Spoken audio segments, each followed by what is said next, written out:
میرے بیٹے نے ایک لاوارث لڑکی سے شادی کر لی۔ وہ روز صبح جب بھی کمرے سے نکلتی تو اس کی آنکھوں میں آنسو ہوتے۔ میں سمجھتی میرا بیٹا اس پر ظلم کر رہا ہے۔ دن گزرتے رہے۔ بیٹے نے نیا گھر خرید لیا جو بہت خوبصورت تھا۔ وہ روز رات کو بہو کو واپس پرانے گھر لے جاتا۔ ایک دن میں پرانے محلے گئی تو عورتیں گالیاں دیتے ہوئے بولی، گھر کے اندر سے بدبو آ رہی ہے، اسے صاف کرو، پورا محلہ پریشان ہے۔ میں جوں ہی گھر کے اندر گئی تو جان نکل گئی، کیونکہ میں بیٹے کی دن بدن گزرتی حالت کی وجہ سے بہت پریشان تھی۔ کچھ سمجھ نہیں آ رہا تھا کہ اکلوتے بیٹے کے لیے کیا کروں۔ میرا بیٹا روز بروز میری آنکھوں کے سامنے مر رہا تھا، مگر میں سب دیکھتے ہوئے بھی اس کے لیے کچھ نہیں کر پا رہی تھی۔ ہر وقت جہاں میں اتنی پریشان رہتی وہاں میری بہو کو شوہر کی سہولت کی پرواہ بھی نہیں تھی۔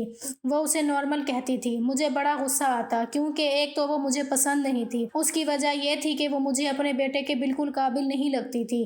دوسرا، اب اس کی زندگی میں آ ہی گئی تھی تو اس کے بعد شوہر کو جیسے دیمک کی طرح کھا رہی تھی۔ میرے دن رات فکر و پریشانی میں گزر رہے تھے، جبکہ وہ نارمل ہوتی۔ پچھلے 2 مہینوں سے میں بیٹے کی صحت کے لیے ہسپتالوں کے چکر کاٹ رہی تھی۔ ایک دن میں بیٹے کے لیے پریشان بیٹھی رو رہی تھی کہ پرانے محلے کا خیال آیا اور میں اٹھ کر چل دی۔ جب محلے میں پہنچی تو گھر کے سامنے لوگوں کا ایک بڑا ہجوم تھا۔ لو آ گئی امیر عورت، خود تو بنگلوں میں جا کر بیٹھ گئی، ہمارے لیے رہنا عذاب بنا دیا۔ کئی عورتوں کی غصے والی آوازیں میرے کانوں میں پڑی تو میں گھبرا گئی۔ معاملہ یقیناً بہت سنجیدہ تھا۔ شادی کے 8 سال بعد جب خدا نے منتوں مرادوں سے مجھے بیٹا عطا کیا تو سب دیکھتے رہ گئے، کیونکہ اتنا حسین بچہ ہمارے پورے خاندان میں نہیں تھا۔ میں اور میرا شوہر بہت خوش ہوئے۔ خدا نے نہ صرف اولاد کی نعمت سے نوازا تھا بلکہ اولاد کو حسن کی دولت بھی عطا کیا تھا۔ جیسے جیسے میرا بیٹا بڑا ہوتا گیا اس کی خوبصورتی بھی بڑھتی گئی۔ پورے محلے اور خاندان کے بچوں میں میرا بیٹا سب سے الگ نظر آتا۔ جو کوئی بھی میرے بیٹے کو دیکھتا، چاہے وہ جاننے والا ہوتا یا انجان ہوتا، لازماً اسے پیار کرتا۔ سب حیران ہوتے کہ ہمارا بیٹا اتنا خوبصورت کیسے، کیونکہ ہم میاں بیوی تھے اور ہمارے نقوش بھی کچھ خاص نہیں تھے۔ ہماری شباہت بیٹے میں ذرا بھی نظر نہیں آتی تھی۔ ہمارا بیٹا محلے بھر کا لاڈلا تھا۔ وقت گزرتا گیا۔ میرا بیٹا عفان جب 10 سال کا ہوا تو میرے شوہر کا اچانک دل کا دورہ پڑنے سے انتقال ہو گیا۔ مجھ پر تو قیامت ٹوٹ پڑی تھی، مگر پھر بھی میں نے اپنے آپ کو سنبھال لیا۔ میں اکیلی نہیں تھی، میرے ساتھ میرا واحد سہارا میرا بیٹا بھی تھا۔ مجھے اس کے لیے زندہ رہنا تھا۔ یہی سوچ کر میں نے اپنا اور اپنے بیٹے کا پیٹ پالنے کے لیے سلائی کڑھائی شروع کر دی۔ آدھی آدھی راتوں تک جا کر میں کپڑے سلائی کرتی، بیٹے کے ناز و نخرے ویسے ہی اٹھا رہی تھی جیسے اس کے باپ کی زندگی میں ہم اٹھاتے تھے۔ اپنا پیٹ کاٹ کر اپنی ہر ضرورت کو پسے پشت ڈال کر میں بیٹے کی ہر فرمائش پوری کرتی، تاکہ وہ یہ نہ سوچے کہ اگر اس کا باپ زندہ نہیں رہا تو ماں فرمائشیں پوری نہیں کر سکتی۔ میں نے اسے اچھے اسکول میں داخل کرایا۔ اس کی فیس کے لیے 1-1 روپیہ جوڑ کر رکھ دی تھی۔ میں یہ سوچ کر بہت محنت کرتی کہ میرا بیٹا پڑھ لکھ کر کسی اعلیٰ مقام پر پہنچ جائے گا تو میرے یہ مشکل دن ٹل جائیں گے، پھر آرام سکون سے بیٹھ کر کھانا نصیب ہوگا۔ مگر ایک قدرت کو شاید یہ منظور نہیں تھا۔ تبھی میری تمام کوششوں کے باوجود سب کچھ الٹا ہوا۔ جب میرا بیٹا میٹرک میں پہنچا تو نہ جانے کیسے وہ بری صحبت میں پڑ گیا تھا۔ جب مجھے پتہ چلا تب پانی سر سے اونچا ہو چکا تھا۔ میرے سمجھانے، منتوں، سماجتوں، کسی چیز کا بھی میرے بیٹے پر اثر نہ ہوا، بلکہ الٹا وہ جھگڑنے لگتا۔ میں اس کا یہ رویہ دیکھ کر سخت پریشان تھی۔ کچھ سمجھ میں نہیں آتا تھا کہ کیا کروں۔ میرا بیٹا میرے ہاتھ سے نکل چکا تھا۔ اب وہ چھوٹا بچہ بھی نہیں رہا تھا کہ ڈانٹ ڈپٹ کر سدھار لیتی۔ 16-17 سال کا نوجوان لڑکا تھا۔ محلے کے کئی لوگوں نے میرے حال پر ترس کھاتے ہوئے میرے بیٹے کو سمجھانے کی کوشش کی، مگر وہ ان کے ساتھ بھی جھگڑنے لگا۔ تنگ آ کر سب نے مجھے یہی کہا کہ اسے اس کے حال پر چھوڑ دو، شاید کبھی اسے خود احساس ہو جائے۔ میری راتوں کی نیندیں، چین، سکون سب اڑ چکا تھا۔ میٹرک کے امتحانات میں جیسے تیسے کر کے وہ بیٹھنے پر راضی تو ہو گیا، مگر جب رزلٹ نکلا تو وہ فیل تھا۔ میں بری طرح روئی۔ میرے سارے خواب جو میں نے اپنے بیٹے کے حوالے سے دیکھے تھے کہ پڑھ لکھ کر بڑا افسر بنے گا اور پھر کسی اونچے گھرانے میں اس کا بیاہ کروں گی، سب خواب خیال ٹوٹ کر بکھر چکے تھے، مگر اسے ذرا بھی پرواہ نہ تھی۔ وہ کہتا تھا کہ اماں پڑھائی میں میرا دل نہیں لگتا، اس لیے بس میں نہیں پڑھوں گا۔ لہٰذا میری ہزار منتوں کوششوں کے باوجود بھی اس نے مکمل طور پر پڑھائی سے ناتا توڑ کر میرے دل کو بہت ٹھیس پہنچائی۔ جس بیٹے کے لیے میں نے دن رات ایک کر کے محنت کی، اس نے مجھے یہ صلہ دیا تھا۔ سارا دن وہ دوستوں کے ساتھ آوارہ گردی کرتا رات کو گھر آتا، وہ بھی صرف کھانے اور سونے کے لیے۔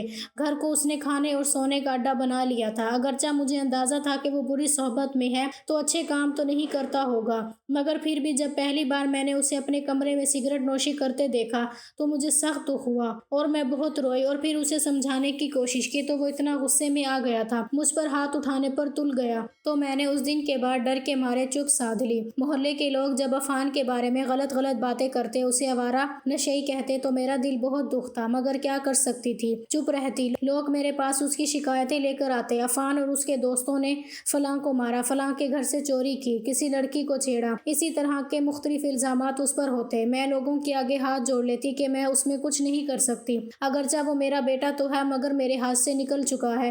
کچھ لوگ مجھے برا بھلا کہتے مگر کچھ میری مجبوری سمجھ کر خاموش ہو جاتے۔ کئی بار تو پولیس بھی گھر آئی مگر مجھ سے صرف پوچھ تاچھ کر کے چلی جاتی۔ میں رو رو کر اللہ سے اکلوتے بیٹے کی ہدایت کی دعائیں مانگتی۔ دوسری بہت سی بری عادتوں کے ساتھ اسے لڑکیوں کی لت بھی تھی۔ آوارہ تو تھا ہی مگر چونکہ حسین تھا تو لڑکیاں یہ جانتے ہوئے بھی کہ وہ کوئی شریف لڑکا نہیں اس پر مرتی اور وہ اس چیز سے فائدہ اٹھاتا تھا، مہنگے مہنگے گفٹس بٹورتا۔ اکثر میں اس کے پاس قیمتی کپڑے اور جوتے دیکھا کرتی تھی۔ ایک دن ایک لڑکی اس کی شکایت لے کر میرے پاس آئی اور کہا 3 مہینے سے عفان اسے شادی کا جھانسا دے کر بیوقوف بناتا رہا ہے اور ساتھ ساتھ مال بھی بٹورتا رہا ہے، مگر اب وہ شادی کرنے سے انکار کر رہا ہے۔ وہ لڑکی بہت روتی رہی میرے آگے اور بار بار کہتی خالہ عفان سے کہو مجھ سے شادی کر لے، میں اس کے بغیر نہیں رہ سکتی، اس نے مجھ سے شادی نہ کی تو میں مر جاؤں گی۔ مجھے اس پر بہت ترس آیا اور بیٹے پر بہت غصہ۔ اچھی خاصی خوش شکل لڑکی تھی، محض صورت کی وجہ سے میرے بیٹے کے جھانسے میں آئی تھی، اگرچہ میں جانتی تھی کہ میرے بیٹے کو اس لڑکی کے لیے نہیں منا سکتی کیونکہ میرا اس پر بالکل زور نہیں چلتا تھا، مگر پھر بھی میں نے اس سے وعدہ کر لیا کہ بیٹے کو منانے کی کوشش ضرور کروں گی۔ لیکن جب میں نے بیٹے سے بات کی تو وہ بھڑک اٹھا اور کہا کہ وہ کوئی شریف کردار کی لڑکی نہیں ہے، آدھی راتوں کو مجھے اپنی بیٹھک میں بلاتی رہی ہے، میں ایسی لڑکی سے ہرگز شادی نہیں کر سکتا جو راتوں کو لڑکوں کو بلاتی ہو۔ مجھے اس کی بات سن کر شدید غصہ آیا اور میں نے بیٹے کے منہ پر تھپڑ مارتے ہوئے کہا تمہیں شرم نہیں آئی کسی کی عزت خراب کرتے ہوئے، تو وہ غصے میں گھر سے نکل گیا۔ وہ لڑکی بار بار آتی رہی، میں اس کے آگے اپنی مجبوری بیان کرتی کہ میں کچھ نہیں کر سکتی، وہ میری نہ سنتا ہے نہ مانتا ہے، مگر وہ لڑکی ہار ماننے کو تیار نہ تھی۔ ایک دن وہ آئی تو اسی وقت عفان بھی گھر آ گیا، اسے دیکھ کر غصے میں آ گیا اور اسے گالیاں دیتے ہوئے ہاتھ سے پکڑ کر گھر سے نکال دیا۔ مجھے بہت افسوس ہوا۔ وہ لڑکی روتی ہوئی گئی، کچھ دیر بعد خبر آئی کہ اس نے خودکشی کر لی۔ میں رونے لگی اور بیٹے کو کوسنے لگی۔ لڑکی کے گھر والوں نے اس کی خودکشی کا الزام میرے بیٹے پر لگاتے ہوئے رپورٹ لکھوائی، پولیس نے اسے گرفتار کر لیا۔ میں پریشان حال تھانوں کے چکر کاٹتی، بالآخر میرے رونے دھونے اور منت سماجت پر اس لڑکی کے گھر والوں نے شکایت واپس لے لی اور یوں میرا بیٹا رہا ہو گیا، مگر اس کے بعد بھی اس نے سبق نہ سیکھا۔ میں بہت سمجھاتی رہی مگر اس نے اپنی روش نہ بدلی، مگر پھر معجزہ ہو گیا۔ ایک دن میں برآمدے میں بیٹھی کپڑے سی رہی تھی، میرا بیٹا میرے پاس آ کر بیٹھ گیا اور کہنے لگا اماں میں نے جتنے بھی غلط کام کیے آپ کا دل دکھایا، مجھے سب کے لیے معاف کر دیں، اب میں سارے غلط کام چھوڑ دوں گا، جو آپ بولیں گی وہی کروں گا۔ میں تو اس کے منہ سے یہ سب کچھ سن کر حیران رہ گئی اور بے یقینی سے اسے دیکھنے لگی۔ وہ میرے پاؤں پکڑے بیٹھا تھا، میری آنکھوں میں خوشی سے آنسو آ گئے اور میں رونے لگی۔ میرے بیٹے نے مجھے گلے سے لگایا، میرے ہاتھ چومے اور کہا اماں اب میں آپ کو آپ کا اچھا بیٹا بن کر دکھاؤں گا۔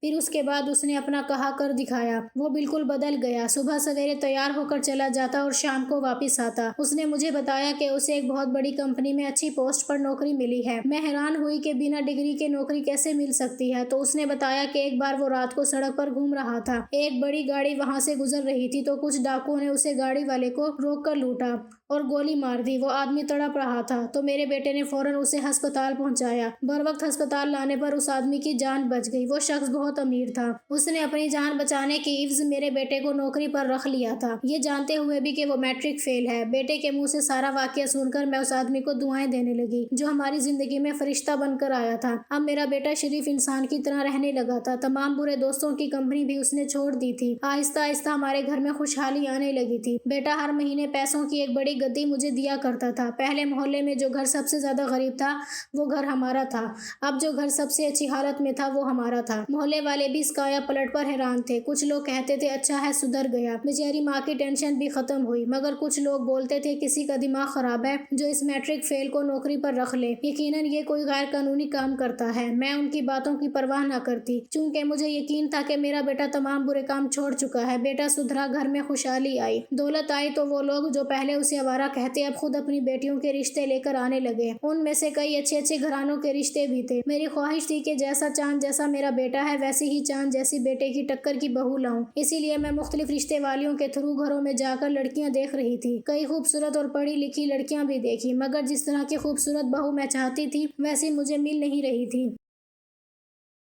میری کوشش جاری تھی، مگر شاید تقدیر میں نہیں لکھا تھا کہ بیٹے کی شادی میری پسند سے ہو۔ ایک روز بیٹا صبح کام پر گیا تو شام کی بجائے دوپہر کو ہی واپس آ گیا، مگر اکیلا نہیں تھا۔ اس کے ساتھ ایک چھوٹے سے قد کی سانولی رنگت اور معمولی نقوش والی لڑکی تھی۔ پوچھنے پر بیٹے نے بتایا کہ اس نے نکاح کر لیا ہے اور یہ اس کی بیوی ہے۔ مجھے بہت زور کا جھٹکا لگا، میں شوق رہ گئی، کیونکہ میں تو اس کے لیے چاند جیسی بیوی لانے کا سوچ رہی تھی، مگر وہ کیا لے آیا، اتنی عام سی لڑکی۔ میں صدمے سے رونے بیٹھ گئی، بیٹے پر چلانے لگی کہ یہ کیا کر آئے ہو، میں محلے والوں کو کیا منہ دکھاؤں گی، وہ ہنسیں گے مجھ پر۔ مگر بیٹے پر نہ میری باتوں کا اثر ہوا اور نہ رونے دھونے کا۔ اس نے صرف اتنا کہا کہ اماں یہ لڑکی مجھے پسند تھی اسی لیے شادی کر لی۔ لوگوں کی بات کی اسے کوئی پرواہ نہیں ہے، اور ویسے بھی اسے کمپنی کی طرف سے نیا گھر مل گیا ہے، لہٰذا ہم شفٹ ہو رہے ہیں۔ میں کیا کر سکتی تھی بھلا، رو دھو کر خاموش ہو گئی۔ بہو کو نہ چاہتے ہوئے بھی قبول کرنا پڑا۔ دوسرے دن ہم نئے گھر میں شفٹ ہو گئے۔ یہ ایک بہت بڑا اور خوبصورت بنگلہ تھا۔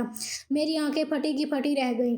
نوکر چاکر، گاڑیاں، سب کچھ تھا۔ میں نے جب بیٹے سے سوال کیا یہ سب کہاں سے آیا تو اس نے کہا کہ اماں یہ تمہاری بہو کے نصیب سے آیا ہے، میرے باس کا کوئی بیٹا نہیں تھا تو اس نے اپنی ساری دولت میرے نام کر دی، اب وہ آفس بھی میرا ہے۔ مجھے رشک آتا، کہاں وہ وقت تھا جب روپیہ روپیہ جوڑنا پڑتا تھا، اور کہاں یہ وقت آ گیا ہے کہ پیسہ ہی پیسہ تھا، سمجھ نہیں آتی تھی کہ کہاں خرچ کروں۔ میں ان آسائشوں میں بہت خوش تھی، مگر بہو کے حوالے سے دل میں ارمان ضرور تھا کہ کاش کسی رئیس گھرانے کی خوبصورت لڑکی ہوتی جو میرے بیٹے کے ساتھ جچتی۔ کبھی کبھار جب افسوس پڑ جاتا تو میں بیٹے کے آگے بول پڑتی کہ کیا ضرورت تھی اس کالی گلوٹی لاوارث لڑکی سے بیاہ رچانے کی، جو تمہارے ساتھ بالکل بھی نہیں جچتی، نہ آگے ہے اس کا اور نہ پیچھا۔ تو وہ مسکرا کر خاموش ہو جاتا۔ ایک دن صبح میں لاؤنج میں بیٹھی ٹی وی دیکھ رہی تھی، میری بہو اپنے کمرے سے نکلی، اس کی آنکھوں میں آنسو تھے۔ مجھے حیرانی ہوئی، مگر میں نے کچھ پوچھا نہیں۔ اس کے بعد یہ معمول بن گیا، میں اکثر و بیشتر اسے روتا ہوا دیکھتی، اور بیٹے کے چہرے پر بھی اکثر غصہ نظر آتا۔ میرے سامنے وہ بات بات پر بیوی کو ڈانٹ دیتا، میں بھی کچھ نہ کہتی، خاموش رہتی، کیونکہ میرے دل میں اب بھی یہی خواہش تھی کہ وہ اس عورت سے جان چھڑوائے اور میں اس کے لیے خوبصورت بیوی لاؤں۔ کچھ عرصے بعد مجھے اپنی بہو کی حرکتیں مشکوک لگنے لگیں۔ میرا بیٹا جب دفتر جاتا تو کبھی کبھی وہ بھی پیچھے نکل جاتی اور گھنٹوں بعد واپس آتی۔ میں پوچھتی تو کہتی اماں شاپنگ کرنے گئی تھی عفان سے اجازت لے کر، حالانکہ ہاتھ میں کوئی شاپنگ بیگ بھی نہ ہوتا۔ میں جب یہ بات پوچھتی تو کہتی اماں کچھ پسند ہی نہیں آیا اس لیے نہیں لیا، مگر میرا شک روز بروز بڑھنے لگا۔ میں اس کے کردار کے حوالے سے مشکوک ہونے لگی۔ کئی بار میں نے اسے فون پر بات کرتے دیکھا، مجھے دیکھ کر یا تو وہ فون بند کر دیتی یا بات بدل دیتی۔ میں عفان سے ذکر کرتی تو وہ ہنس کر ٹال دیتا اور کہتا نہیں اماں آپ کا وہم ہے، مگر میرے دل میں شک بیٹھ گیا۔ ایک دو بار میں نے ملازمہ کو رشوت دے کر اس کا پیچھا بھی کروایا، مگر ملازمہ نے وہی رپورٹ دی کہ بی بی مارکیٹ میں ہی گئی تھی۔ ایک رات میرا بیٹا اپنی بیوی کو لے کر باہر چلا گیا، جب واپس آیا اور میں نے پوچھا تو کہاں پر گئے تھے، پھر روز رات کو یہی معمول بن گیا، وہ بیوی کو لے کر چلا جاتا اور صبح کے قریب واپس آتا۔ میرے پوچھنے پر وہ نہ بتاتا، مجھے بہت غصہ آیا اور میں اس پر بگڑنے لگی کہ یہ کون سی واک ہے جو رات سے لے کر صبح تک ہوتی ہے، تم لوگ کہیں اور جاتے ہو اور مجھ سے چھپا رہے ہو، مگر بیٹا اور بہو نہ مانے اور واک پر ہی زور دیا۔ ایک دن بیٹھے بیٹھے اچانک مجھے پرانے گھر کی یاد ستانے لگی۔ وہاں جب گئی اور محلے کی کچھ عورتوں سے ملاقات ہوئی تو انہوں نے باتوں باتوں میں بتایا کہ تمہارا بیٹا اور بہو روز رات کو یہاں آتے ہیں پرانے گھر میں۔ مجھے سخت حیرانی ہوئی اور ساتھ میں غصہ بھی آیا کہ اتنے عرصے سے رات کو وہ دونوں یہاں آ رہے تھے اور مجھ سے چھپاتے رہے۔ خیر جب گھر گئی، بیٹا شام کو دفتر سے آیا، میں نے جب اسے یہ بات کہی تو اس نے صاف انکار کر دیا۔ مجھے سخت حیرانی ہوئی۔ پھر دوسری رات جب وہ بیوی کو لے کر گھر سے نکلا تو میں بھی پیچھے چل پڑی۔ حیرت کی انتہا نہ رہی جب اسے پرانے گھر میں جاتے دیکھا، میں بھی پیچھے اندر چلی گئی۔ مجھے سامنے دیکھ کر بہو اور بیٹا دونوں شرمندہ ہو گئے۔ میں نے جب ناراض ہو کر پوچھا کہ مجھ سے جھوٹ بولنے کی کیا ضرورت تھی تو بیٹے نے بتایا کہ اماں اصل میں میرے ساتھ نفسیاتی مسئلہ ہو گیا ہے، مجھے رات کو نیند بالکل نہیں آتی تھی۔ میں ایک دماغی ڈاکٹر کے پاس گیا تو اس نے چیک کرنے کے بعد پوچھا کہ مجھے نیند نہ آنے کی شکایت کب سے ہے۔ میں نے جب بتایا کہ تب سے ہے جب سے میں نئے گھر میں شفٹ ہوا ہوں، تب اس ڈاکٹر نے کہا کہ ایک رات پرانے گھر میں جا کر سو۔ میں جب ایک رات اس پرانے گھر آیا تو حیرت انگیز طور پر مجھے بہت پرسکون نیند آئی۔ اگلے دن یہ بات میں نے ڈاکٹر کو بتائی تو اس نے کہا مجھے اپنا علاج کرانا ہوگا جس میں 6 مہینے لگیں گے، مگر جب تک علاج مکمل نہیں ہو جائے گا تب تک مجھے اسی پرانے گھر میں ہی سونا پڑے گا۔ اسی لیے میں روز رات کو بیوی کو لے کر یہاں آ جاتا ہوں اور پھر پوری رات اچھی نیند کرنے کے بعد صبح نئے گھر چلے آتے ہیں۔ بیٹے کی بات سن کر میری آنکھوں میں آنسو آ گئے اور میں نے ناراضگی بھرے لہجے میں کہا کہ مجھ سے یہ بات کیوں چھپائی؟ تو اس نے کہا وہ مجھے پریشان نہیں کرنا چاہتا تھا۔ خیر اس کے بعد میں مطمئن ہو گئی۔ بہو کی طرف سے دل میں جو شک تھا وہ بھی آہستہ آہستہ جاتا رہا۔ اب وہ روز مجھے بتا کر پرانے گھر جاتے تھے اور پھر صبح واپس آ جاتے۔ کبھی کبھی بیٹے کی حالت دیکھ کر جب کھانے پینے کے باوجود وہ لاغر ہوتا جا رہا تھا تو میں پریشان ہو کر کہتی کہ جب سے تم نے اس چڑیل سے شادی کی ہے تب سے تمہاری صحت کو زنگ لگ گیا ہے، کیونکہ میں محسوس کر رہی تھی کہ روز بروز میرے بیٹے کی صحت گرتی جا رہی تھی۔ فکر مندی کا اظہار کرتی تو بیٹا کہتا اماں پریشان نہ ہو، آفس کا کام ہی اتنا زیادہ ہوتا ہے کہ کیا کروں۔ ایک دن صبح اٹھی تو دیکھا بیٹے کی طبیعت ٹھیک نہیں تھی، وہ الٹیاں کر رہا تھا۔ میرے ہاتھ پیر پھول گئے۔ بہو نے فوراً فون کر کے ڈاکٹر کو بلایا جس نے چیک اپ کے بعد کہا شاید بد ہضمی ہو گئی ہے، مگر مجھے اچھے سے یاد تھا کہ رات تو میرے بیٹے نے کچھ کھایا بھی نہیں تھا، پھر بد ہضمی کیسے بھلا؟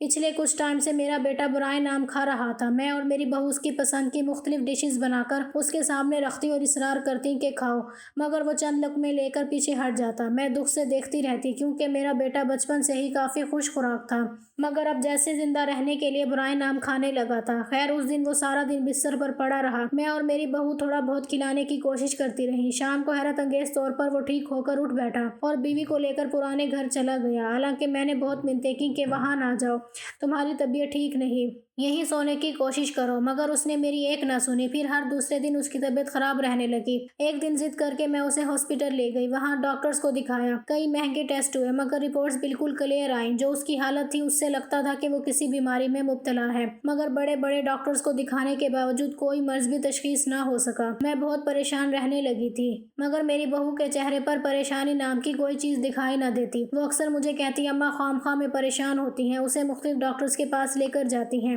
مگر پھر عفان کی ساری رپورٹس کلیئر آتی ہیں۔ آپ مانتی کیوں نہیں کہ وہ بیمار نہیں ہے، بس کام کی وجہ سے تھکاوٹ اور کمزوری ہو جاتی ہے؟ مگر میرا دل ماننے کو تیار نہ تھا۔ مجھے پکا یقین تھا میرے بیٹے کو کوئی نہ کوئی بیماری ضرور ہے جو ڈاکٹر تشخیص نہیں کر پا رہے۔ ایک دن میں شدید پریشان بیٹھی تھی کہ اچانک مجھے اپنے محلے کے حاجی صاحب کا خیال آیا جو دم درود کرتے تھے۔ وہ حساب کتاب کر کے بتا دیتے تھے کہ بیماری ہے یا کوئی اور تکلیف ہے۔ میں حاجی صاحب سے بیٹے کا حساب کروانے کے لیے پرانے محلے میں گئی تو دیکھ کر چونک گئی۔ میرے گھر کے باہر بہت سارے لوگ جمع تھے، ان میں سے کئی لوگوں نے ناک پر کپڑا رکھا ہوا تھا۔ مجھے دیکھ کر کہنے لگے کہ آپ کے گھر سے بہت بدبو آ رہی ہے۔ میں ناک پر ہاتھ رکھ کر حیران پریشان گھر میں داخل ہوئی۔ سامنے والے کمرے میں گئی تو اندر کا منظر دیکھ کر میری چیخ نکل گئی۔ میں نے فوراً بیٹے کو کال کر کے بلایا، بہو بھی ساتھ تھی، اس کے چہرے پر ہوائیاں اڑ رہی تھیں۔ میں نے جب اندر کا منظر بیٹے کو دکھایا تو وہ بھی حیران رہ گیا۔ جب کچھ عورتوں نے میری بہو کے خلاف گواہی دی تو میرے بیٹے نے بیوی کو تھپڑ مارا۔ یہ سب کیا ہے؟ وہ رونے لگی اور روتے ہوئے میرے بیٹے کا گریبان پکڑ کر کہنے لگی یہ سب تمہارے لیے کیا ہے، صرف تمہیں پانے کے لیے کیا ہے، کیونکہ تم میری طرف دیکھتے بھی نہیں، نہ اپنی بیوی مانتے ہو، تم نے میرے لیے کوئی راستہ نہیں چھوڑا، مجھے یہ سب مجبوراً کرنا پڑا۔ دل کے ہاتھوں بے بس ہو گئی تھی میں، کیونکہ میں تم سے محبت نہیں عشق کرتی ہوں۔ روتے روتے وہ نیچے گر کر بے ہوش ہو گئی۔ اس کے ہوش میں آنے کے بعد ساری حقیقت جان کر میں حیران رہ گئی۔ وہ معمولی نقوش والی سانولی سی لڑکی جو میری بہو تھی، کروڑوں کی جائیداد کی مالک تھی، وہ روڈ والی کہانی فرضی تھی۔ کچھ عرصے پہلے کہیں جاتے ہوئے اس امیر لڑکی کی نظر میرے بیٹے پر پڑی تھی تو وہ اس پر مر مٹی تھی۔ پھر یہ جاننے کے بعد کہ وہ غریب خاندان سے ہے، اس نے میرے بیٹے کو نوکری پر رکھ لیا۔ کچھ ٹائم بعد اس نے جب شادی کا کہا تو میرے بیٹے نے صاف انکار کر دیا کہ وہ کسی عام شکل والی لڑکی سے شادی نہیں کر سکتا، مگر وہ امیر لڑکی روتی منت سماجت کرتی رہی۔ آخرکار اس نے آفر دی کہ وہ اپنی ساری دولت میرے بیٹے کے حوالے کر دے گی، بدلے میں وہ اس سے شادی کر لے، لیکن میرے بیٹے نے یہ شرط رکھ دی کہ وہ صرف نام کی بیوی ہوگی،